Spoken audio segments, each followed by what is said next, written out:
Yo, what's up, Cowboy Nation, Cowboy Headquarters, and America's team? And here we are. What's up, Wednesday? Give it up one time. Yeah, y'all might think I'm by myself, but I got the crew with me. So let's give it up for everybody. We got Dennis the Savage Guru in the house. You are Cowboy and Cowboys Corner. Give it up. Chee! Yeah. We got something to talk about tonight, fellas. I don't know how you feel, but again, before we get started, I want to say, give a big shout out to everybody that followed the Cowboy Huddle podcast. Without you guys, it's definitely impossible. So we thank everybody. Thank everybody on the panel. Do that favor, make sure you hit the like button right quick and make sure you hit the notification so you'll be notified when the next video is posted. With that being said, Cowboys Corner, how are you doing, brother? What's going on, you guys? Thanks for sharing the link. Thanks for having me. It feels good to be back here in a new background, in a new space, in new lighting.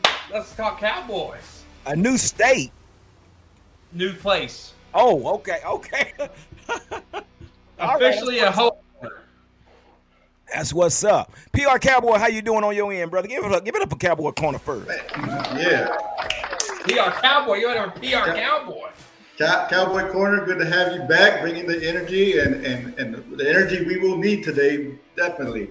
I'm feeling good. I just got back from vacation. Don't have to go back to work till tomorrow. And then woke up.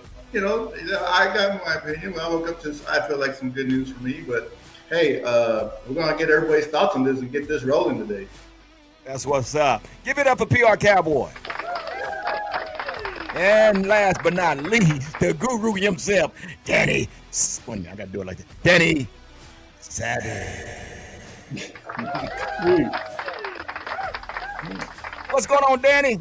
Just watching the spring games, but there's not that many. Everyone's keeping, all the colleges are keeping the spring game. A lot of them are keeping them closed to prevent the other coaches from poaching their players.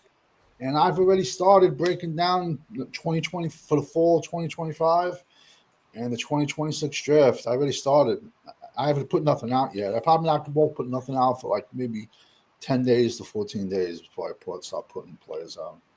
Okay, that's what's up, man. Give it up for Danny Savage, Draft Guru. Give it up for him. All right. Woo! I don't know about y'all, man, but before I get started, I got to report this. Me and PR, we got something we got to report because we want to wait for everybody to get into the room. And also, I'm going to put the link up. So if you want to come on and, chime in about what we're going to talk about, George Pickens headed to Dallas, you're more than welcome to come on and share your thoughts. But with that being said, guys, I got to get into this report right quick. So it's been told that Brian Schottenheimer is excited, okay?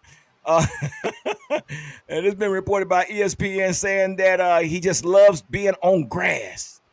That's where, as a coach, you get lost. You get lost in the moment. You get lost in the chance to connect when you put hands on and get involved in drills, okay? So, and it said what he wants here in his organization, he wants energy and enthusiasm from everybody. And it's been told by Phil Maffa, the 7th-round running back, noticed that immediately. He said, my first impression, honestly, is their energy, Maffa said. The coaches have so much energy on this staff, and it just allows the players to be themselves and feed into it. So, look like we got a little love and happiness going on at the Star, guys. So, hey, that's just something that's going on. I mean, it's all about culture. It's all about culture. So we'll see what that culture looks like because we have added an addition that's been added to the culture. So we'll get into that. PR Cowboy, what you got, man? What you got for us before we get into this? Yeah, man. Before we get into this, which this is going to lead into everything else we're going to talk about, but like you said, coaches, we got a brand new running back room pretty much. This is going to be a very hot topic, a very close battle to watch as training camp comes along with the 2 rookie running backs we drafted and the 2 veterans that we brought in. Who's in, who's out, and is this going to fix what we were ranked 27th last year? Is this going to fix our running problem? So it's a good battle to keep an eye on. I encourage everybody to keep a close eye on that one because this could really determine on how this offense is going to do Very tough. Gee, that's so true, man. Because right now, we're not going to waste any more time, man. We're going to get into this, as you all know. George was traded to Dallas, and what we're going to do before we get into details with that, starting with you, Cowboys corner Mike. What is your feeling right now? Oh, it's a good feeling. It's a Okay, good feeling. good feeling. 100%. Okay. Like the when you hit the draft and everyone was all Tet McMillan this, all these other wide receivers, Zadoka and all these other guys, and the Cowboys said, no, we're not drafting them. And then they didn't. And so, we all know what they did in the draft. And so you're like, okay, they're going to have to get a wide receiver. There's no legitimate number 2 here. You can't trust Jalen Tolbert. Jalen Brooks is not the guy I thought he was going to be. They did sign Turpin, but Turpin isn't an every down wide receiver. He's a special teams gadget guy.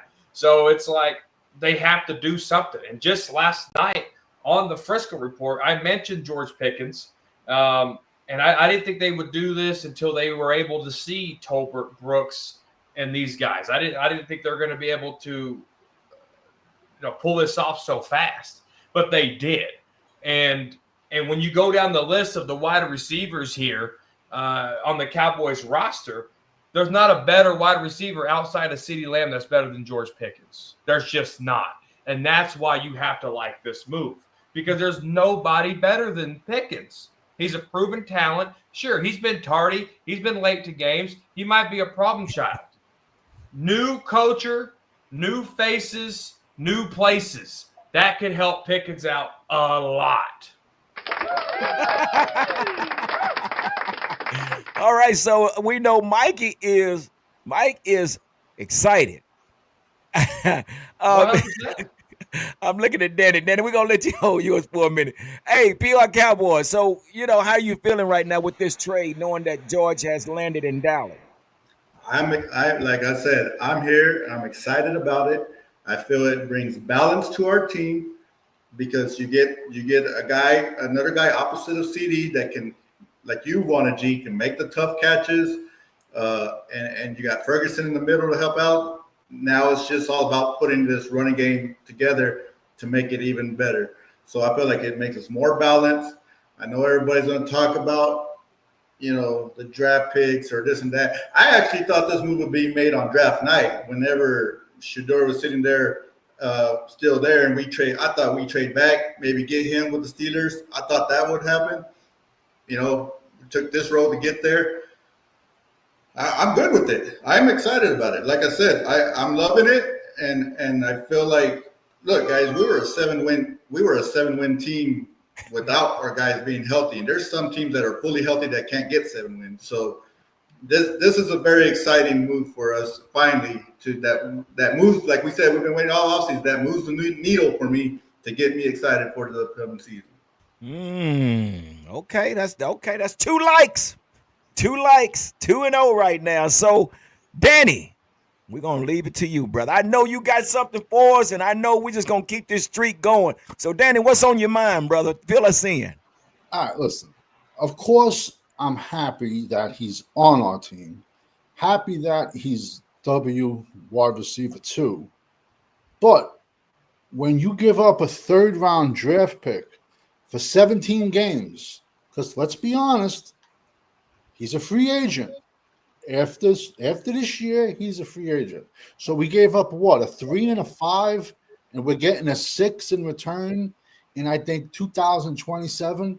I already bet somebody that we'll trade that 2027 pick already before we get to 2027. But all I'm trying to say is this move is great for a team that's one person away. To trade a 3 and a 5 for 17 games, and if he balls out, he's auditioning himself for 31 different teams right now. If he signs a deal right now, he's I don't want to say the word. If he signs the deal, I've seen at least 20 of his games. That's the market I'm in. I get Pittsburgh games. Don't ask me why, bro. I get so many of them. The most laziest, he has talent up and down the board. 6'3", 200 pounds. Crazy athletic, crazy talent, but off the field is what caused him to drop to the end of the second round in the draft. And the most laziest route runner I've ever seen in my life gives up on routes, gives up on it. Running game, nah, he's a prima donna. He don't block in the run game. When Coach Tomlin and the Pittsburgh Steelers have washed their hands of a player, it's time to move on. And I heard two words from two head coaches.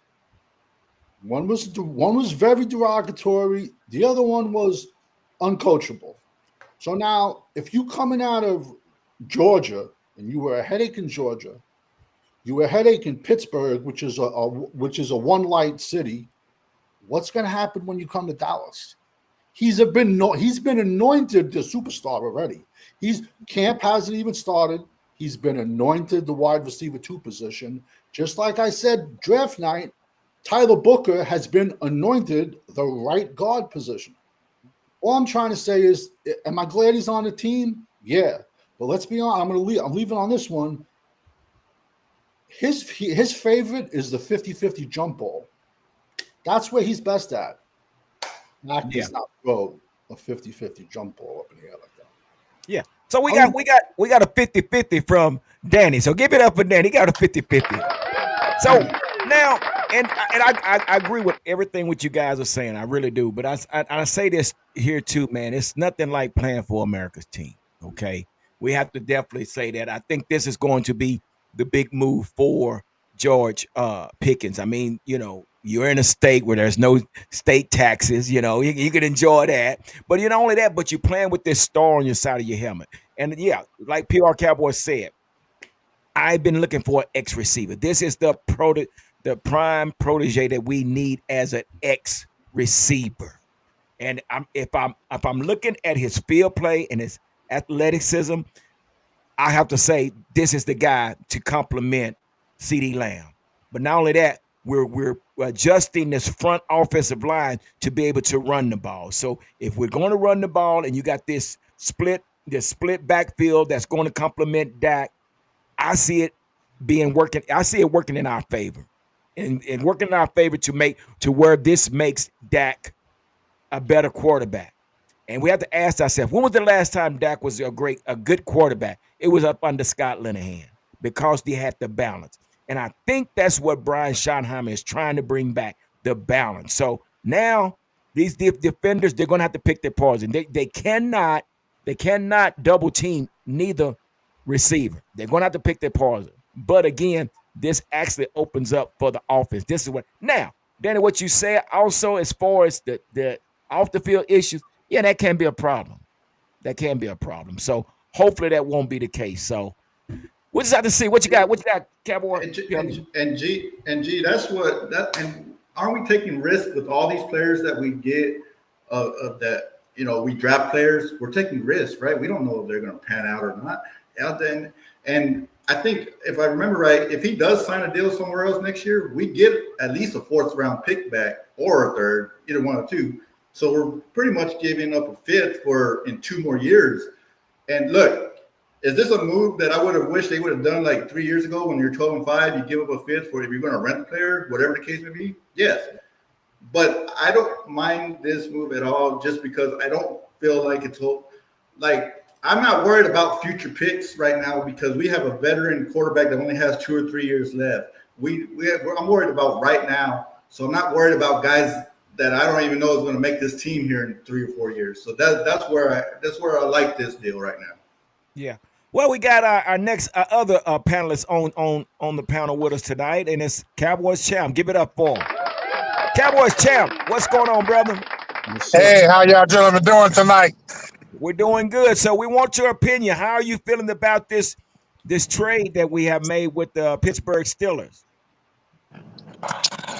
Really, to be brutally honest, I don't like it because you gave up a 3rd round pick.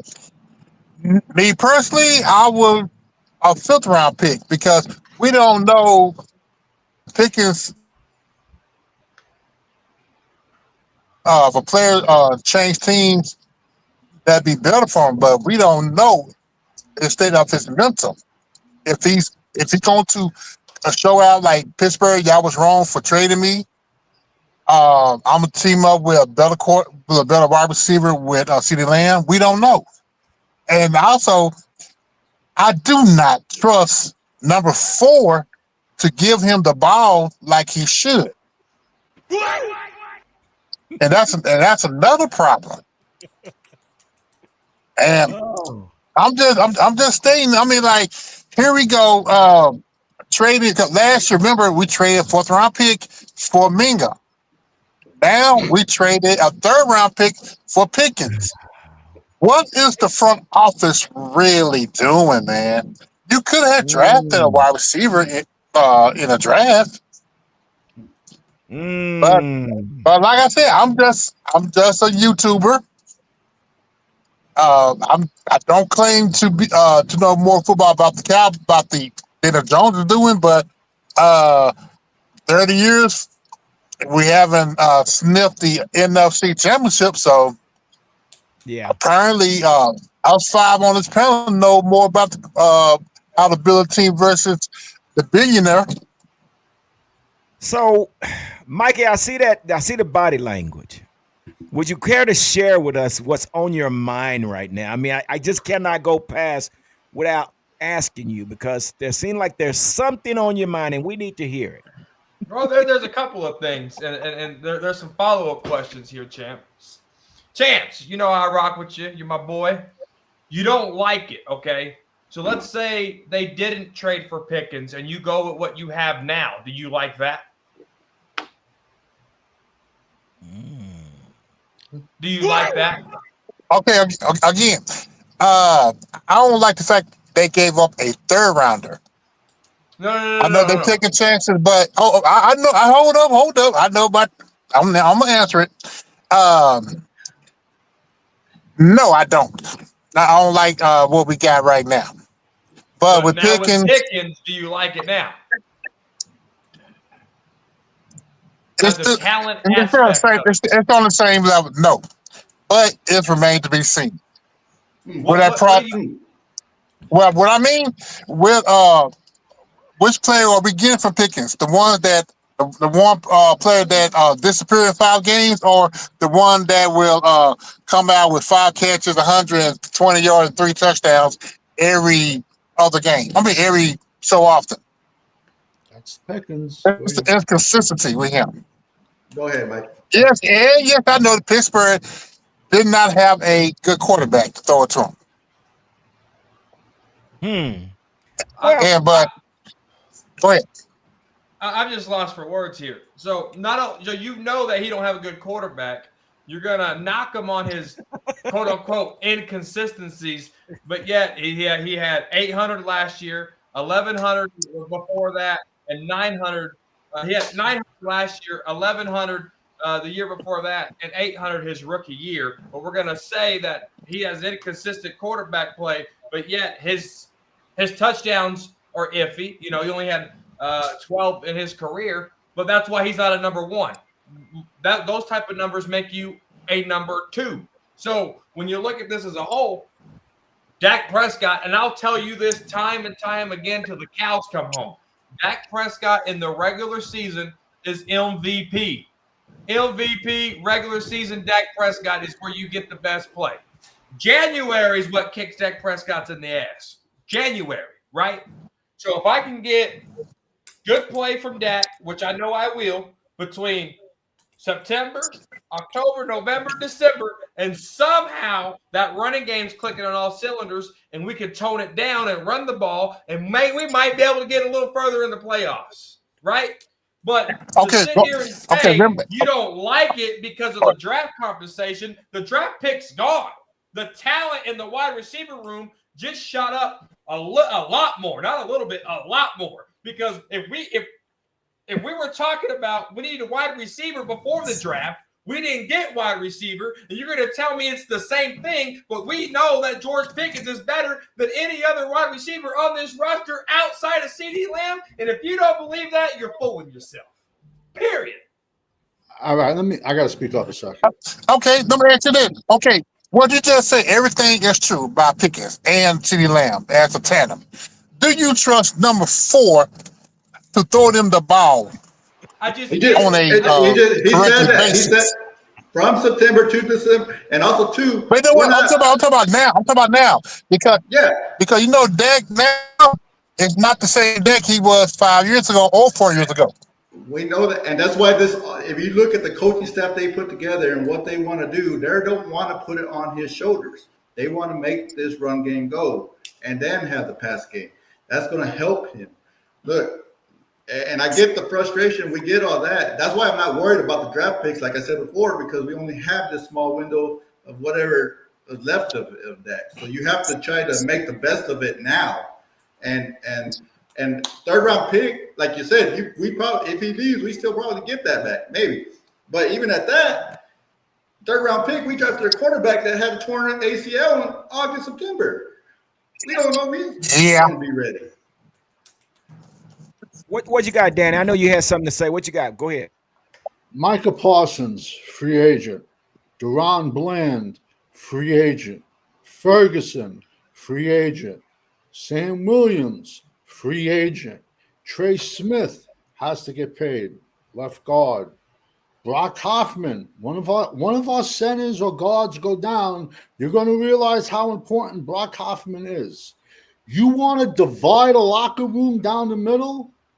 Let this kid have a good year. First of all, we don't even have the money to pay him. And for all the Dallas fans that think we have the money to pay him, so we're going to have a $200 million person at every position. It's not real. It's not real. But He can have the exactly, greatest year in the world. We're not paying him. I like that he's on the team. I don't like the fact that, number one, we gave a third-round pick, and because the salary cap, our quarterback is making $250 million in his salary. We won't be able to. So we won't. So whether he has one touchdown and one reception, or 117 touchdowns and 27 touchdowns, we're going to see him for one season only. If not, you sign him, a newcomer, you're going to destroy that locker room right down the middle. All these guys here busting their ass for 4 years, that's like you at your job 4 or 5 years, busting your ass, and some kid off the job who has baggage, and they throw a big bag of money at him. Watch that. And a young coach that don't even see himself getting rickrolled, that's how you divide a team. I like that he's on the team. I do. Yeah. Don't like the draft picks, and we don't have the money to pay him.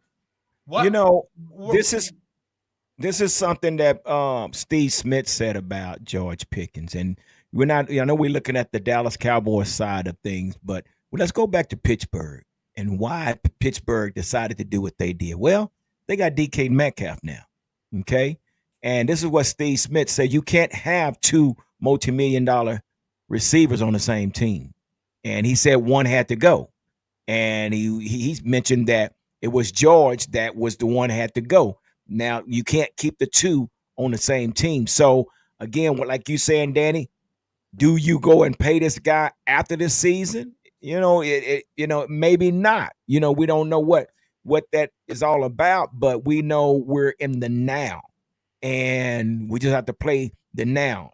Like PR Cowboy said, let's play the now and let's see what happens. But again, this is something, and Mike said himself, this is probably the best X receiver we got. We don't know what we're going to get, until we line them up on the field. But I think this is a great setup for Dak. And like we said, this is for the coaches to put Dak in the best position to be successful, because we know Dak is injured and he's injury prone. So you have to protect him the best way you can. And the only way you're going to do that, you got to get an experienced, true X receiver. And this guy's a true X receiver. But I see what you're saying, Cowboy Champ. I understand it's baggage that comes with it. But hopefully, things will change, because I'm going to tell you like this, Mike. If we don't get that ball to George, he going to beat up Dak. Look, I think if you're winning, I don't think it matters. Right. But if you look at the way, I mean, what PR Cowboy said is flipping genius about, okay, if he signs a big contract somewhere else, we get a comp pick for that. That is probably the smartest thing I ever heard right there in this whole George traded to Dallas conversation. It's because it's true. We will get a comp pick if depending on how massive that contract is, right? And so then with Micah Parsons, there's a lot of Cowboy fans that want to see him gone. So when we talk about paying players, we can't use Micah as an example because a lot of fans don't even want Micah on this team. So when we look at playing players like Jake Ferguson, you can't bring up Jake Ferguson because people don't want him on the team. And so it's like, okay, how are we going to construe this conversation? Right? If we're talking about the 2025 season, this right here, we can worry about that third, fifth, and 2030 7th round pick later. But if this can win us ball games now, this was the smartest move. Smartest move by the Dallas Cowboys in quite some time. And also it goes back to last year where you did nothing like this to help this roster do anything to improve anywhere. And you let go of a lot of players without replacing any of these guys. And you won 7 ball games still. 7 ball games you won still with your quarterback out most of the time. And it was a tough schedule last year. And you still, like I said, there's teams that have a team that think they have their team together and can only win 4 games all year, 3 games all year. We won 7. I think Pickens gives you another 2 wins on top of that. Maybe 3. Yep. But see, I think it's a tough schedule. It is a tough schedule. We need something to bring up competition. And George Pickens with CeeDee Lamb in this running game can bring up competition. And that's the thing about it. It's as much as we love this Pickens deal, that ranked 27th rushing offense we got to get down into 10s, whatever. 29. And also to your rush defense. But with all that, like I said, if you're running the ball good and you have the ball more, that will help your defense more. So I got to get into a couple of these comments. So I want to hear from the guys that's in the comments. Brando, the gaming championship, says the deal sends a 2026 third-round pick to the Steelers, and the team will have a 2027 day 3 pick swap. Dallas sends a 5th-round pick to Pittsburgh in exchange for a 6th-round pick, and that's true. That's true. But we got to know one more other comment and say, damn, Cowboys make a move. People don't like it. Damn if you do. Damn if you don't. Give it up for Chris. And that's so true. That's just the way we are as Cowboy fans. So, yeah. But, again, let's go back to Pittsburgh. So, they made the deal. So, Danny, was it because of the Metcalf situation, or was it more of the issues on the field and off the field? I mean, we don't know. I know we're not in the locker room, but so what do you think was the deal with that? Well, first of all, Pittsburgh doesn't even have a quarterback. They could have drafted a quarterback. If George Pickens was a saint and he went out there and did everything the coaches told him to, they would have found a way to keep him on the team for at least this year. And then they even could have franchised them the following year. So, but just like I said, as one coach said, uncoachable. And that word, and I think of the Dallas nightlife. Listen, like I said, he's a freak. He has all the talent in the world, man. He's 6'3", 200 pounds. I don't like the compensation we gave for him. And I just don't like the way our team is managed, that he can have the greatest season in the world. We can't pay him. It's a legitimate gripe, just like Kid Cowboy 66 said. He said 1 year rental, that's a lot. It's a lot. But Mike did put something together, the compensation. So yeah, when you look at it on paper, it's like, damn, did we just do that? Because I said the same thing. But it just depends on how you look at it. And to me, it's like they're trying to win now. They're trying to win now. And now we're saying, damn, why would they make that move? But again, it's our own opinions. But like Kid Cowboy said, it looks like a 1 year rental, Cowboys champ. And like you say, that's a lot. You know, what you got, Cowboys champ? Well, you know what? You could have brought back Mara Cooper. Could I have. see, That I was see your corner. I see your corner. I see your corner. I'm just saying, yeah, but you know what? If the I see front the cool office was Cowboys too. making the front office was making the sound decisions over the past 2 years, we wouldn't be having this conversation right now. We just say, "Oh, that's a good pick." But but the fact is, the past 2 years, uh, this front office had really keyed on the fan base and this team. And be Mhm. honest, what direction are we really going? We won't, of course, we won't know until the first week of this season. Are the Yeah, Cowboys is going to be like they say? Are they going to be a balanced team? Run the ball, uh, limit Dak pass attempts, or is it going to be like the same old? Dak just throwing the ball everywhere, and yeah. he get dirty headlights and get popped, and his other hamstring come loose.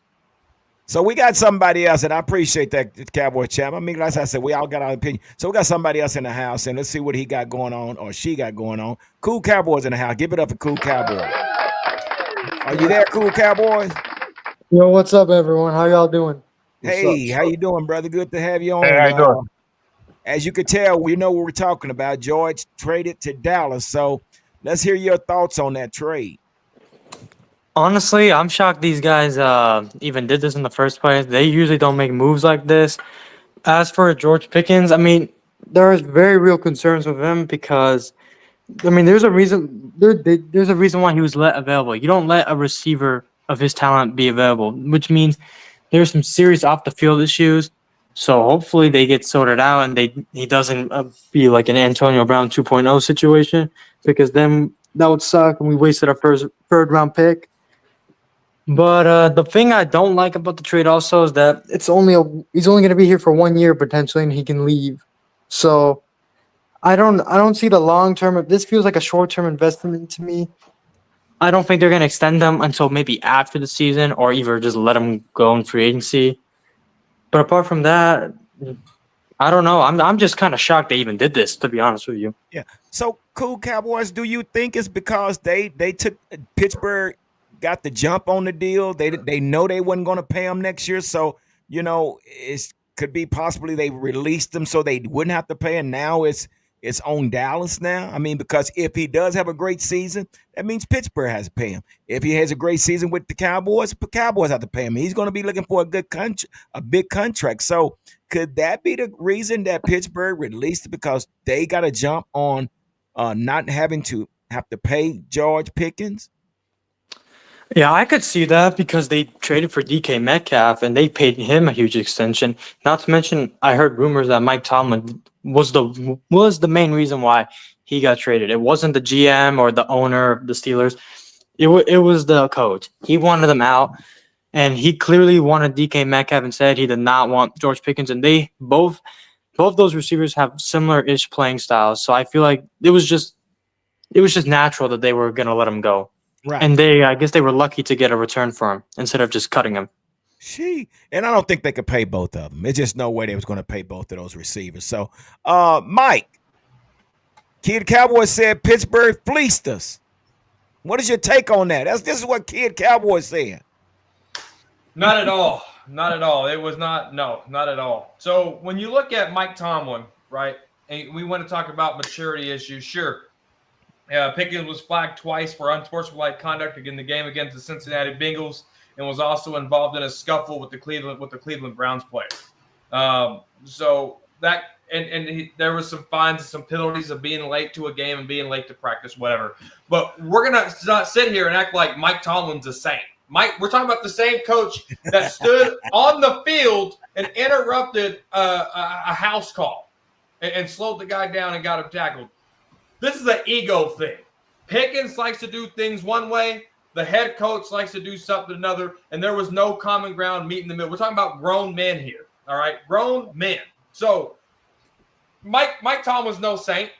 at all by any means. Is he a good coach? Absolutely. But we're talking about grown men. You got to meet in the middle somewhere, or if you're going to lay down the law, don't keep him for 3 years. If he was such a problem, why'd you keep him so long? If you knew he was going to be a problem coming out of Georgia, why'd you even draft him?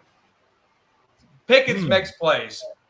Cowboys did not get fleet. Now, if they would have given a first-round pick, yes. Cowboys are notorious for screwing draft picks up for wide receivers. They just are. You want to talk about Amari Cooper and the Raiders? That was a first-round pick.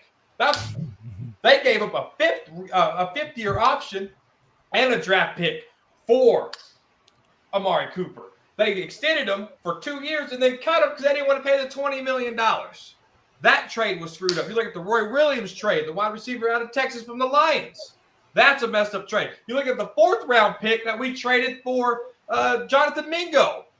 You look at a lot of these things in recent history with these Cowboys, and you look at this George Pickens trade. This George Pickens trade looks a lot better right now than any trade they've done in recent memory. That's including Trey Lance.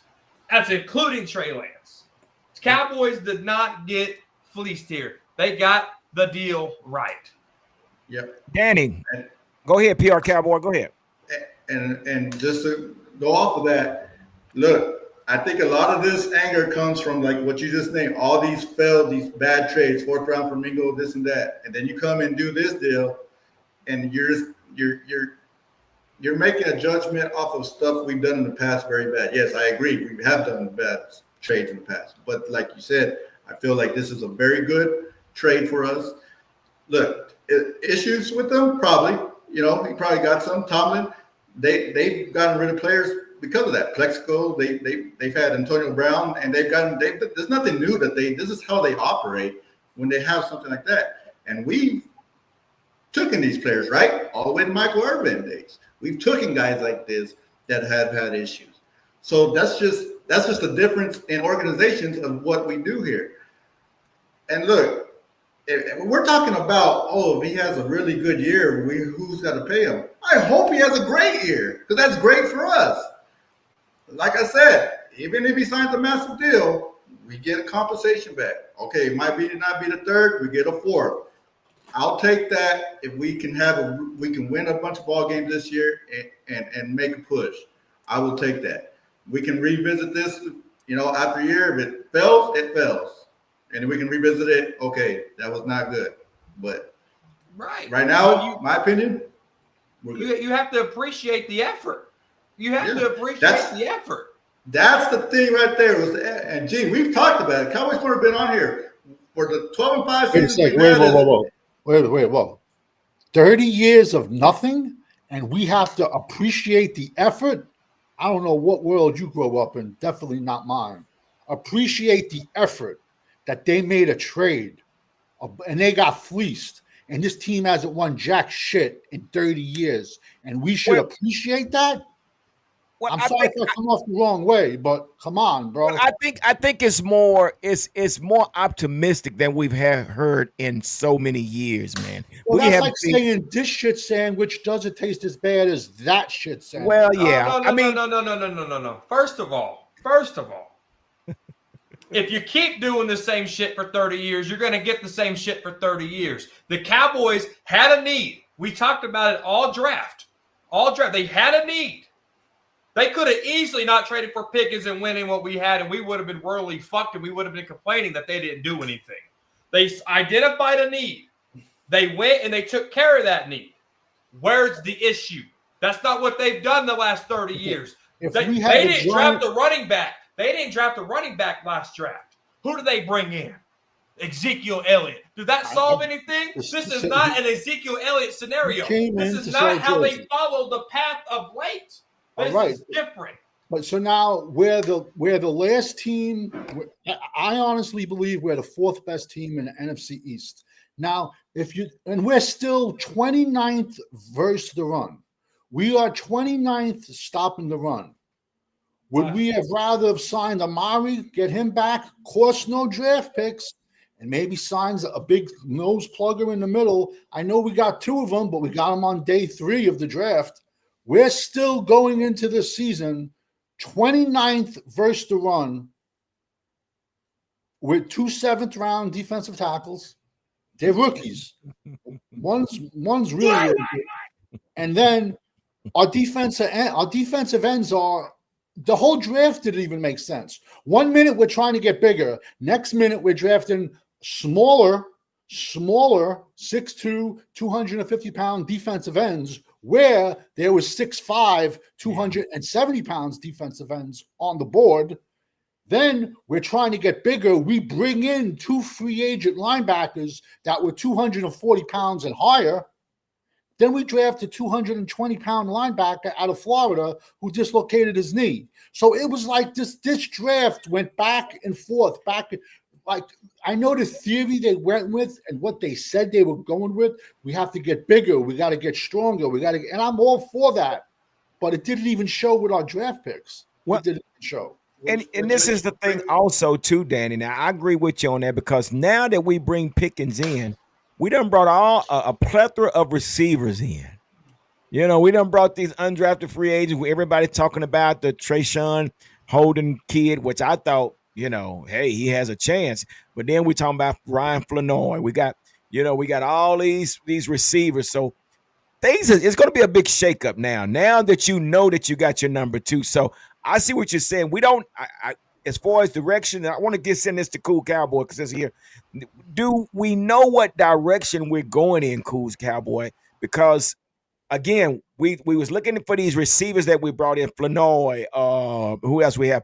Mingo, and these guys like that. But now we got Pickens. So, and the same thing what Danny is saying. We went with these small defensive end, and we get these big linebackers. So, what do you see? Which direction do you see us going in, Cool Cowboys? That's very difficult to say because, like Danny Savage said, it just feels like it. So, like he said, remember in free agency, we signed one receiver, Paris Campbell, was bust ass receiver, probably going to be a camp body, right? Yeah. And they were obviously targeting a receiver in the first round. They didn't get it. They got the guard instead. It just seems like that George Pickens was their backup plan to me. That they did not get the receiver first round. This is who they were going to get, and they got him. So I feel like, though, I don't know what direction they're going in, though. I don't know if they're trying to rebuild or trying to be competitive, because the thing is they're signing all these free agents on 1-year deals, and they're going to be gone next year most likely. Like, if you're trying to win now, you should be signing big, expensive free agents to multiple-year deals if you're trying to win out. And if you're trying to rebuild, you should have cut a lot of your veterans and just tanked it this year. They didn't do any of those things. So it just seems like they're playing the middle ground game, trying to win 10, 11 games maybe, sneak into the playoffs, maybe win a first-round game, and then get booted out. Well, here's a comment. Mike Berlerner said, he said, I think this is a great trade because it takes pressure off of CD. If Pickens behaves, I think he will be an outstanding wide receiver number 2. I definitely give this trade an A. I'm very happy about this move. Give it up for Mike. And I mean, and we all have our opinions. And this is what makes a good conversation, a good podcast, when we got these different opinions. But you know, at the same time, Cowboys champ, I mean, Danny said it. Which direction are we going? I mean, do you see what we're doing, or can you kind of have an idea of what direction we're going in? Cool Cowboys said the right thing. The Cowboys are trying to stay just irrelevant so they can be in the playoffs. But as far as advancing, nah. They just want to make sure they get there. And same thing with what Cowboys corner said. With Dak, yes, the Cowboys, Dak is a Hall of Famer type, regular season type of quarterback. But when you get to the dance, that's when he stay at home. Now, with this culture, I do not see the Cowboys saying that. Now, we're going to, like Jimmy Johnson said, we're going to hit the biggest person in the jail cell to let them know we are the new dogs in this place. You got the Eagles. You got the Commanders. if the Giants can get them a quarterback, man, Cowboys is. Like I said, man, I don't know what direction that this team is going. It's like they take one step forward, 3 steps back. Well, let me get into this. There's a few comments, and PR Cabo, you could be next, but let me. I think we got a lot of comments, man. Everybody has some great comments out there. Cowboy Brown said Pickens is a great 50-50 ball receiver, just like Dez was. So true. Give it up. I got it because I was going to say the same thing. We saw how far Dez dropped in numbers when Dak was his QB because Dak will not let the 50-50 balls rip. Dak has to let those 50-50 balls rip. And you know what? And you're so right. But that is a problem because that's one thing. What happened to Amari Cooper and Michael Gallup? He forgot about him.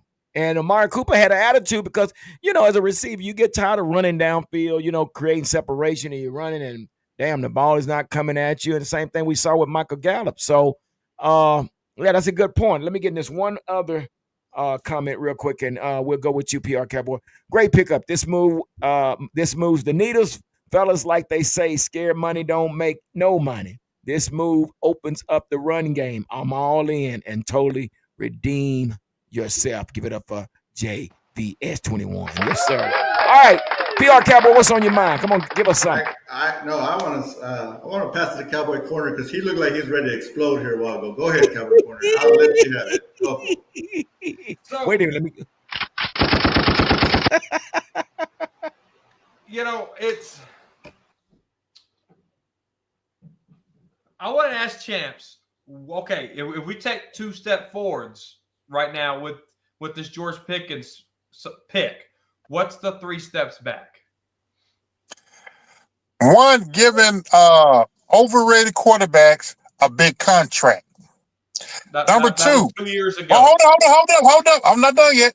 Number 2, when you start seeing your offensive line deteriorating years ago, you should have been proactive instead of waiting to the last minute and letting your quarterback get hurt. They drafted 2 offensive linemen in the first round back to back. Go ahead. But are they doing any good? But so I'm not talking about Beaver. I'm talking about Guyton. I'm talking about Tyler Guyton. Yeah, that's going to be to be determined. What's the 3rd step back? 3rd step back, you keep changing philosophies, offense and defense. Okay. Check this out. I'm glad you brought that up. So direction. The direction's been there in front of our faces. Schottenheimer isn't the new guy off the street. Schottenheimer's been here for 3 years. He knows what works and he knows what doesn't work. If you look at the press conference with Jerry and Schottenheimer and Steven, he said that Schottenheimer was shaking his head in disagreements whenever they're putting the game plans and stuff together, right? If you look at Schottenheimer's play calling in Seattle, we talk about Tony Romo's 2014 year, right? Statistically, that was Tony Romo's best year. When Schottenheimer was the offensive coordinator for Russell Wilson that year, statistically, that was Russell Wilson's best year, okay? That's even better than his Super Bowl win year. So when you look at identifying needs, they're not changing. They're going back to what works. You don't draft Tyler Booker unless you're going to run the football. They drafted Tyler Booker. They talked about we want to get bigger up front. They got bigger up front. The offensive line really wasn't – it was a need, don't get me wrong, but where, right? We want to play shuffle with Tyler Guyton, and when you get Terrence Steele out here, I get all that. But right now – and then they just brought in more free agents to help that. So there's competition there at the offensive line. Schottenheimer, Clayton Adams, they're going to get together and put the best 5 on the field. Guarantee that. And so when you look at the running backs they drafted, sure, that running back outside of Jadon Blue, he's probably not going to make the team. Maybe he will. I don't know. But you look at the play style of what Jadon Blue can bring. It almost mimics Tony Pollard, who was here when Tony Pollard was here. Schottenheimer. So Schottenheimer can probably mimic that type of gameplay. Do you have a power back, right? Can Javonte Williams that we got from the Broncos, can he be that power back? He showed some durability. He showed some elusiveness there in Denver. You can't argue that. Is he a number one running back? No. If he was, they wouldn't have drafted these running backs. So when you look at that's your game plan there. Then you go get George Pickens and CeeDee Lamb, and maybe Mingo and Turpin can fluctuate for the number 3 spot at wide receiver and make something happen there. So you can set up play action, you can get the ball in these wide receivers' hands, and you can go make something happen. They're not changing anything dramatically. If they are, it would be a 3-4 defense with an outside source that don't know assholes from elbows. Schottenheimer's been here for 3 years. He knows this offense. What you got, Danny?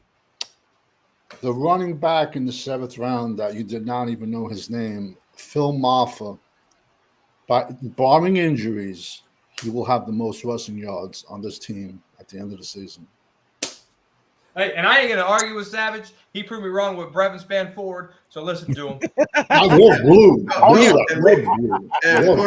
We've been on the draft league, and we love Maffa. You know, Savage had him as a 5th rounder. We got him in the 7th rounder. I love Blue. Blue. Yeah. Like I said, I think Miles Sanders is the man out, and Deuce is, you know, we've been saying he needs to be gone. But, and Hunter Lupke, he could probably be out. What about Deuce Vaughn? Is he gone? Deuce Vaughn need to get out of here, bro. Yeah, he got to get out. Oh, yeah, Deuce Vaughn's going to be gone. Deuce Vaughn's going to be on this It was team. a beautiful story. It was a beautiful story when Dad called home and said, "Son, do you want to come to work with me?" But I do think it's Javonte, like you said, Blue and Miloff and Lukey, and I think Vaughn and Sanders are the 2 men out. So yeah, they're going to keep probably running back. And like you said, and then what I'm hearing a lot too is like, oh, well, we didn't like these draft picks this last year. Well, why are we so worried about the draft picks we're giving up for Pickens? We're not liking what they're drafting. No, absolutely. So look. You saw the reaction when the 1st round pick. Even I was like, man, the guard. I was like, oh, I was shocked. I was like, okay. But when we talked about it, when the full draft was set up, they took 2 running backs. They make this Pickens move. Okay, and the offensive, the coaching staff that they have set up, if they stick to what they want to do, what is true, and run the ball and be a running football team, and like you said, bring that 29th rushing. Whatever you were, your bottom 5, whatever you were, get into that top 10 rushing. This is going to make the whole offense go. So, and I think. Go ahead. So when we talk about this rushing attack, are we forgetting who was doing the rushing attack? Have we just forgot about that? More than for half the season, it was Ezekiel Elliott. He couldn't even run 2 yards without falling down. So I think we have to overlook that statistic, I think, just for this year, and let's give a fresh start to that, because we all knew Ezekiel Elliott couldn't even run through the toilet without shitting his pants, all right? Let's get that clear. The whole Mike McCarthy run game was trash. It was trash. But, again, I think the most exciting part about this, guys, is not the unknown of this offense. We don't know what Brian Schottenheimer. He's never head coach before. So we don't know what this offense is going to look like. But from the looks of it, we know that Clayton Adams liked to run the ball. We saw what he did to us when he was in Arizona. They ran damn near 200 yards on us with all these trap blocks. And I'm sure you can vouch for it, how Clayton runs his offense. They trap block, they pull, they run screen. And we had no answer for.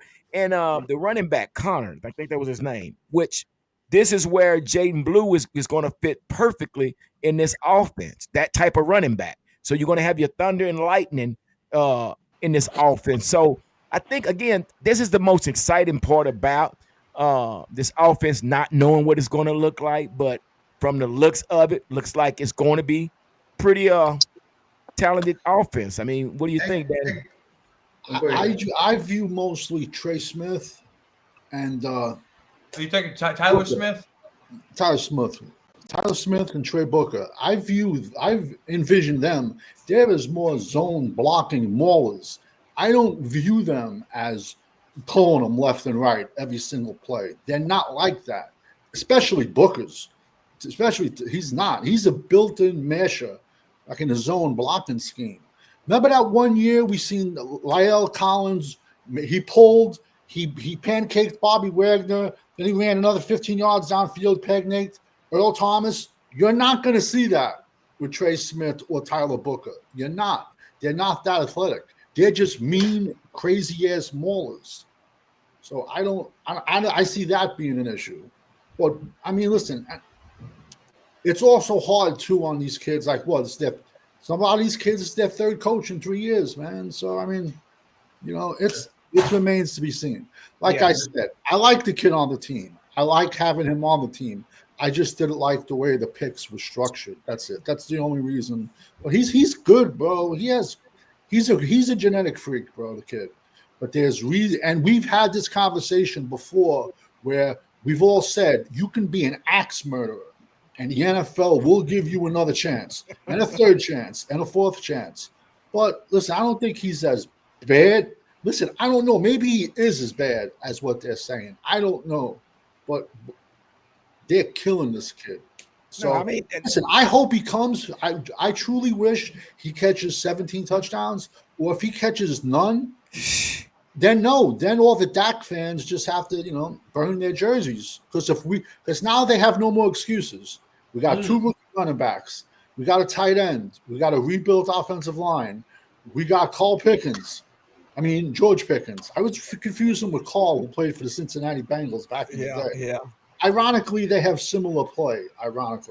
But if this will get all the Dak people off of Dak, because now what more else can this organization? How else can this organization make this offense any more Dak friendly than they have? So true. That's so true. I'm glad he's I think the deal too is, okay, I get the issue with that, but this is our quarterback. So regardless if this guy does help him or not, you're doing what you have to do to help him because he is the quarterback.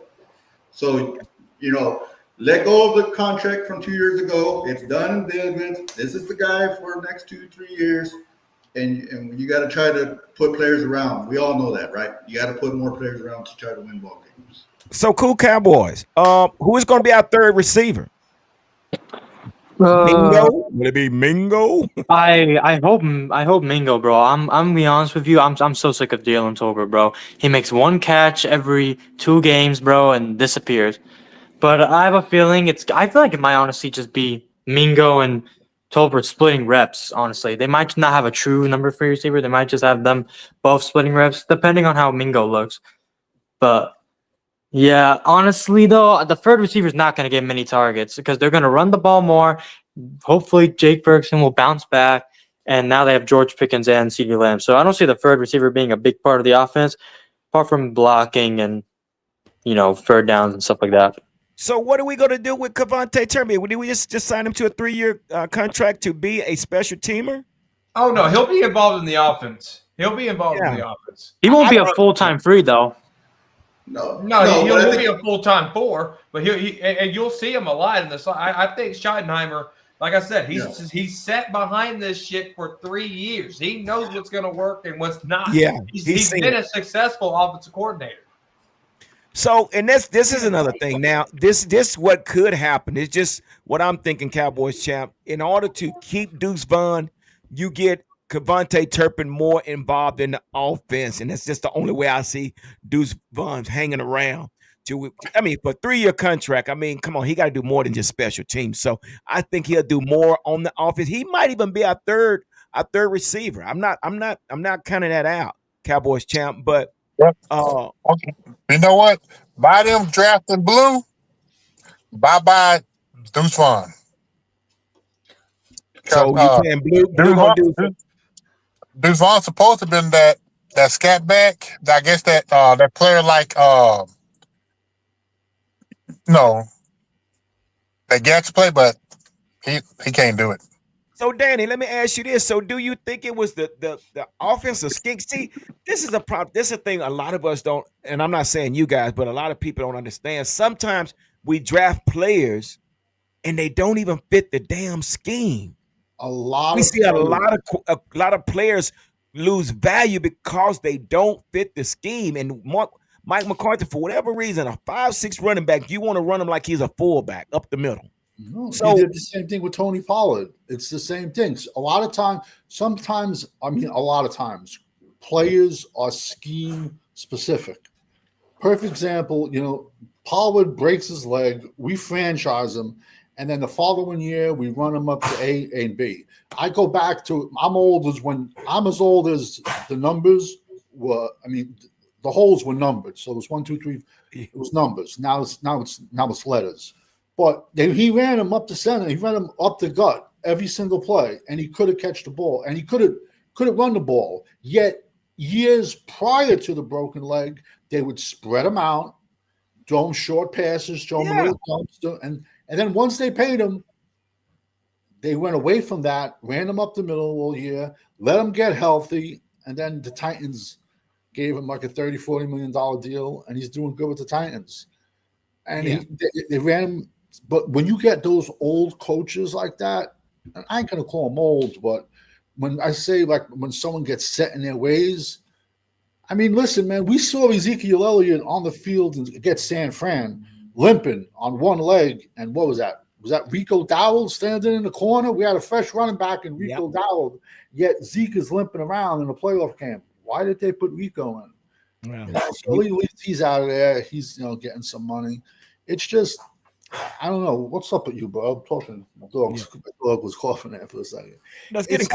I don't know what direction we're going in, because sometimes one move contradicts the other, but I don't know. Like I said, I'm glad Pickens is on his team just for the fact that Dak has everything now.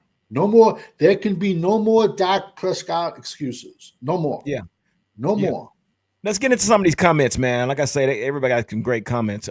Chris says Dak time is limited too. Milton's going to get some playing time and get the ball. Ooh, wait a minute. Man, I don't know. Ooh, wait a minute. That could change the whole. That could change the whole narrative, Chris. Chris he's seeing down. He almost got a crystal ball or something, but he's saying that this could be the highlight. If Dak doesn't stay healthy. Now that's the 50-50 ball. That's a 50-50 ball. So let's see. Cowboy Brown said running behind the Eagles offensive line in 4 seasons, Miles Sanders averaged 5 yards per carry. Yeah, but PR Cowboy, what do you think? I just don't see him beating out any of the guys that we have already on the roster. Unless some injury happens, injury wise. I mean, he went to Carolina. What they do? They drafted. They had the backup running back take his spot, and they drafted another running back last year and this year. So, that might have been the case a few years ago, but I don't think he's that same player a few years ago that he was, anyways. Right. This is a comment we hadn't heard from Retro Scotty's in the house. He said, it's a good trade. However, the question remains, can the O-line block? And is Dak going to be able to get Pickens the ball on a consistent basis when he's open? Mike, what do you think about that? I think the O-line, I'm just so glad Mike Sirianni's not the opposite line coach anymore. Golly, that outdated Tom Landry system. Sorry, I think Connor Riley is going to get these guys ready to play. I mean, you look at guys like Cooper Beebe and Savage. Remind us of the other O-line that he got out of there. Kansas State. Avila. Yeah, Avila. You look at these guys. You look at these guys. Connor Riley is the best thing for the offensive line, I think, in what Schottenheimer wants to do. I think the offensive line is going to be schemed up, ready to go. Now, Dak, on the other hand, if it's regular season, he's going to get Pickens the ball. He might miss a few, but he'll make more than he misses. Okay. Kid Cowboy 66 said Milton needs to be ready. Cowboy Champ, should he be ready? I mean, do you think Dak is going to make it throughout the full season, or we know we're going to see Milton in the preseason. We know that, but and God forbid Dax get hurt. But you remember what Michael Irvin said a couple months ago? He told Dak, "You better not get hurt. You better not let this backup give him a chance to play." So my thing is, can Dak get rid of the ball faster than 5 seconds? I mean, cause like you said, we got Pickens, CD, Ferguson, you got 2 running backs. No more There's excuses. no, there's no excuse. Yeah. So, Kid Cowboy. I mean, I'm sorry.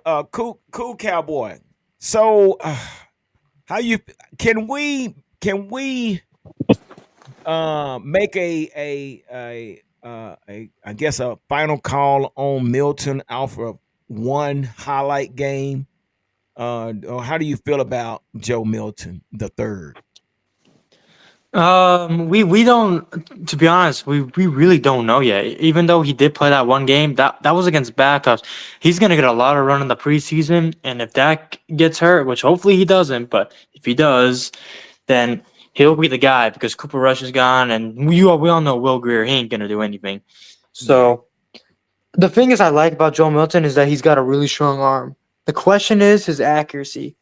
Can he accurately deliver the ball quickly and under pressure? Because with this O line, I think it'll be better because, like Cowboys corner said, that Mike Solari, he was probably the worst O line coach we've had in a long He's an time. old guy. He's an old guy. He was outdated.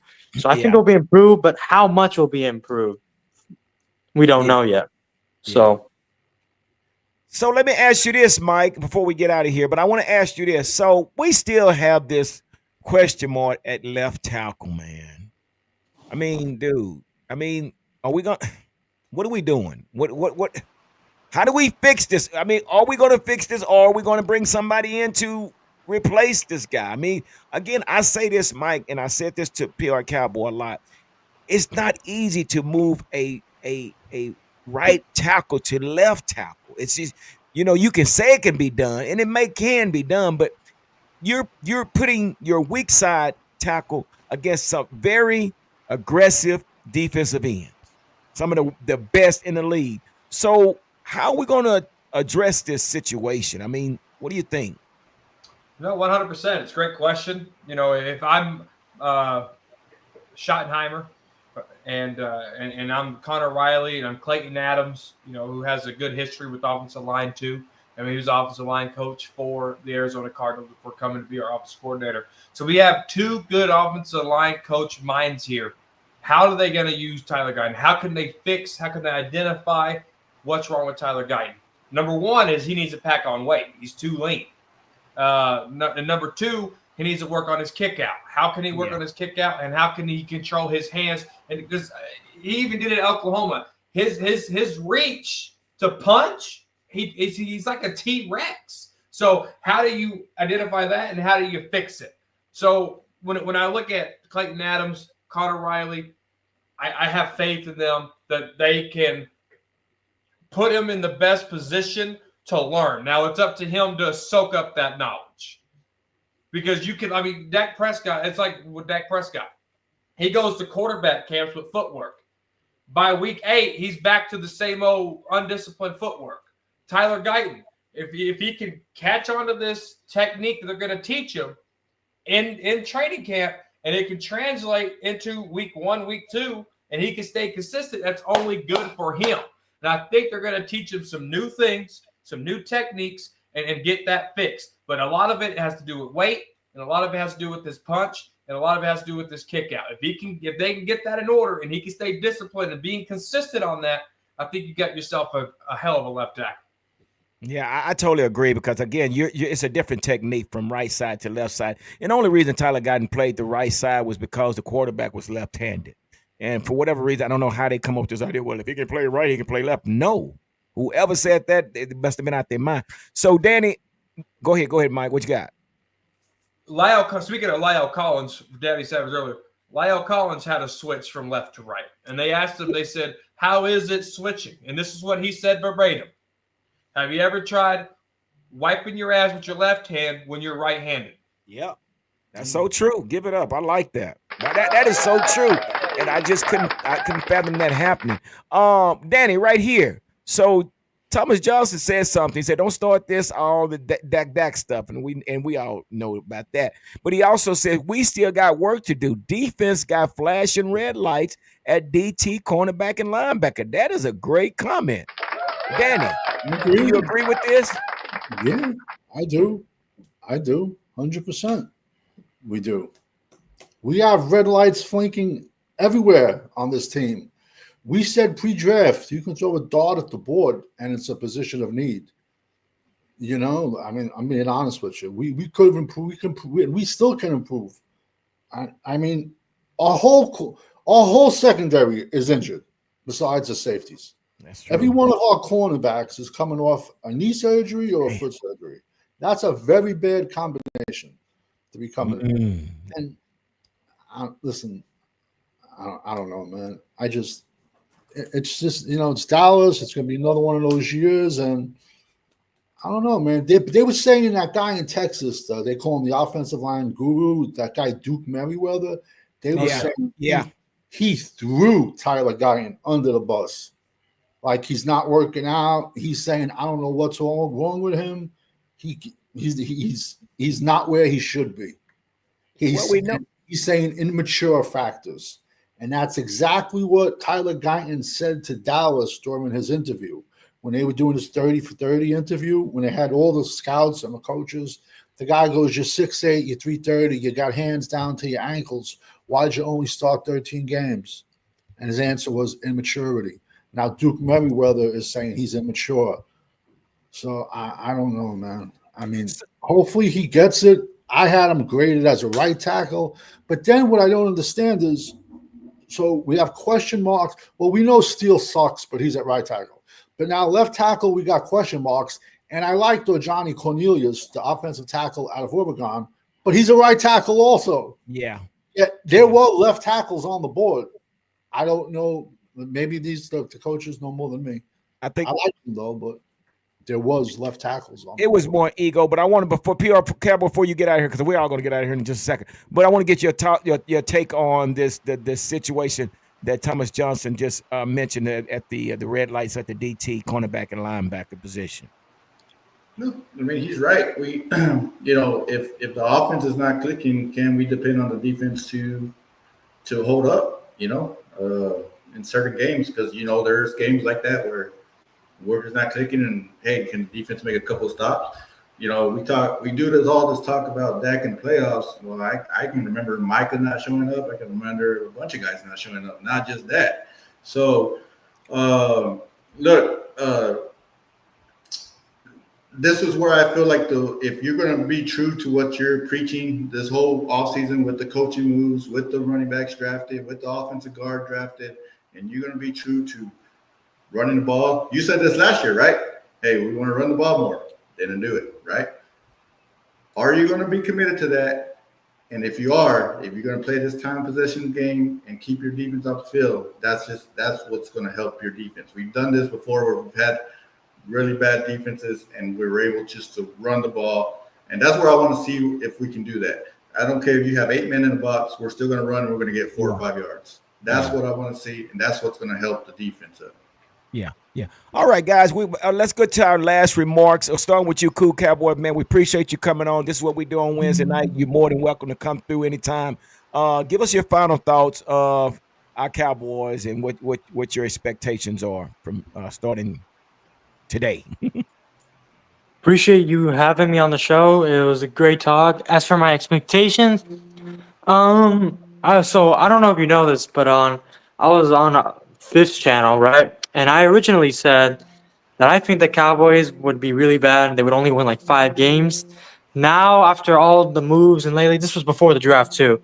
Now, after all these moves, I could see them at best doing maybe 8 wins, maybe 9 wins if everything goes exactly right. Okay. But that still ain't good enough. And every season is a failure, in my opinion, unless it's a Super Bowl. And I know that seems harsh, but you know what? That's all that matters in this league, man. It's Super Bowls. It's not any of this other garbage. We want to win a Super Bowl, and we are in a severe drought, unlike what Stephen Jones said in February. We are in a drought, and we need to break the drought. Yeah.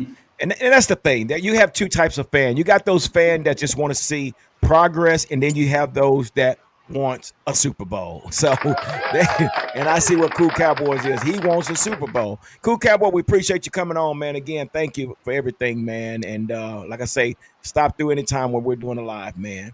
Cowboys champ, what's your final thoughts, my guy? Like I say, we got talking points for offense line, this trade, the whole entire defense, but we won't know nothing until training camp. But the bottom line, until Jerry and Steven get out of the way and hire a real GM. I'm talking about young my GM, not one of the recycle GM. I'm talking about a young my GM that can put whatever system that they want in place and have the players to fit this system and stop changing over every 3 4 years. It's going to be we're going to go to 30 to 31, 32, 33 years without making to the NFC championship game. Got you. All right, give it up for Cowboys champ. Cowboys champ again. Thank you as always, man. We thank you for sharing your opinions and your thoughts about our Cowboys. Give it up for Cowboys champ. PR Cowboy, what's your final thoughts, brother, before we get out of here? Nothing, right, man. We just gotta, like I said, camp's coming along. Like I said, let's keep a close eye on this running back battle. This situation's gonna, be a big part of what this offense is going to do. The offensive line as well, like you said, we keep pointing out. Is Tyler making that jump on that left tackle? Will the running game help this young offensive line even more if you can stay committed to it? Look, I know the frustrations there, guys. Like I said, you're right. If it's no Super Bowl, it's a failed year. I don't care if we win 4 games, we win 12 games. It don't matter. But we gotta look at it this way, man. It's been 30 years. Yeah, it's been a long time. And I know the frustration. Look, and we said, right, these 12-win seasons that we had before, this is the type of move you would have made back then to try to get you over the hump. I agree. I've yelled at G up and down this panel for the last couple of years about that. Believe me, I have been frustrated with that. But today, I'm going to take this as good news today for me and run with it. That's what's up. Give it up for PR Cowboys. Danny, finish us off, brother. Finish us off. What you got? What's your last thoughts and your final thoughts? Nah, just when training camp starts, no injuries, no nothing. These guys just stay healthy, play the people that need to be played during the preseason. The people you don't need to be played, you don't play them. But it's a crazy where in some parts of our position we're a very young team. So at some positions you're going to need to see some snaps in the preseason. I just don't want to see like too many snaps. Yeah. I mean, a series or two. Yeah, just and I'd like to see the starters play like at least a quarter. I'm sorry. Yeah. Because that's the only way. I mean, you can only practice and then there's game speed. Give me at least a quarter of the starters and I'll be happy. Yeah. And I guess that's the thing. Again, I think that's what thank you, Dan. I appreciate that. Give it up for Dan. I think that is another thing, the uncertain. We don't know what this is going to look like, but I think we all are anticipating to see what Brian Schottenheimer is going to bring to the field and what this practice is going to look like, what the coaching staff is going to look like. So we all have questions. So I think that's the biggest thing for me is trying to can't wait to see how it's going to all look once it comes together on the field. So I'm pretty much excited to have George on the team, but at the same time, I know there's a lot of baggage to come with that, because this could easily turn into a soap opera. It could turn into a soap opera overnight because Dallas is a big city. There's a lot that goes on in Dallas. So hopefully that won't be an issue. He's able to maintain himself and control himself, and we have a great season, man. So yeah, I'm looking forward to the season. So again, guys, I want to thank everybody on the panel, man. Thank y'all for hanging out with me. We had a great discussion tonight. Again, if you don't mind, everybody hit the like button for me to get these likes up. But also, this is what we do on Wednesday nights. And again, thank everybody in the comments. Stephen White, Kid Cowboy 66. Who else we got? Jaja Binks. We got so many people in here, man. But Chris Plumage.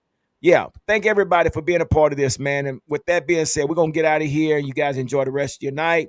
Like I always say, continue to stay safe and continue to be blessed. 2 fingers up. Deuces. Peace.